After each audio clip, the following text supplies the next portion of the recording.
Shalom, selamat pagi semua anak-anak Miss. Bagaimana kabarnya pagi ini? Selalu sehat dan tetap semangat ya.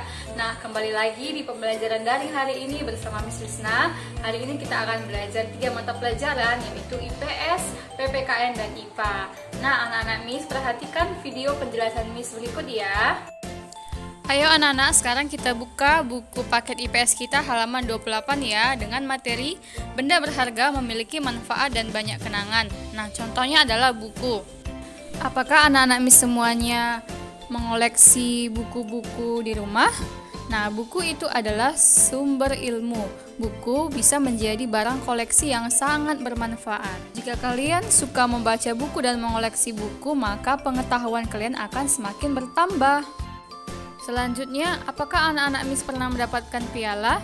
Piala termasuk benda yang penting karena kita bisa mendapatkannya dengan cara mengikuti lomba atau mendapatkan kejuaraan di kelas dan lain-lain. Nah, benda penting ini harus kita rawat dengan baik ya. Selanjutnya adalah cenderamata. Cenderamata adalah benda yang dapat dijadikan sebagai kenang-kenangan. Contohnya, jika kita pergi ke berbagai daerah di Indonesia, contohnya kita pergi ke Sumatera Utara, nah kita bisa mendapatkan cenderamata berupa kain ulos. Nah, jika kita pergi ke Bali, kita bisa mendapatkan cenderamata berupa ukiran kayu. Nah, cenderamata dari kerabat dan teman bisa menjadi barang kenang-kenangan dan sebaiknya kita simpan dengan baik.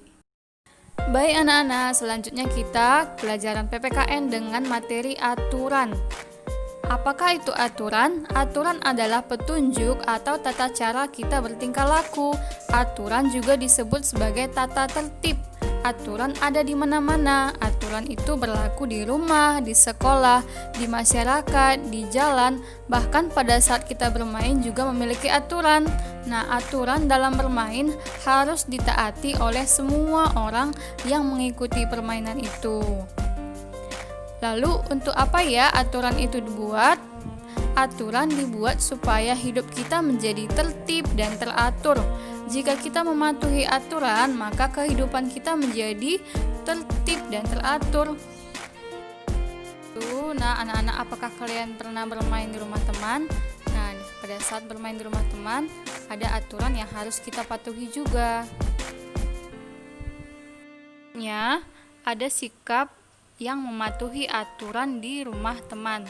Coba kita perhatikan ya, anak-anak.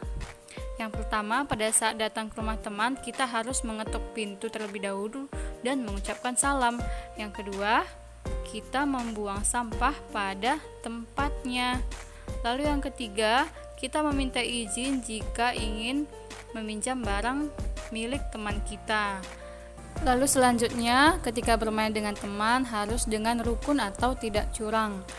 Dan saat bermain kita tidak boleh lupa waktu. Selanjutnya kita akan mempelajari aturan di rumah. Nah, anak-anak, bermain ada aturannya. Setiap aturan harus dipatuhi. Aturan tidak hanya saat bermain, tetapi di rumah juga ada beberapa aturan. Apa sajakah itu?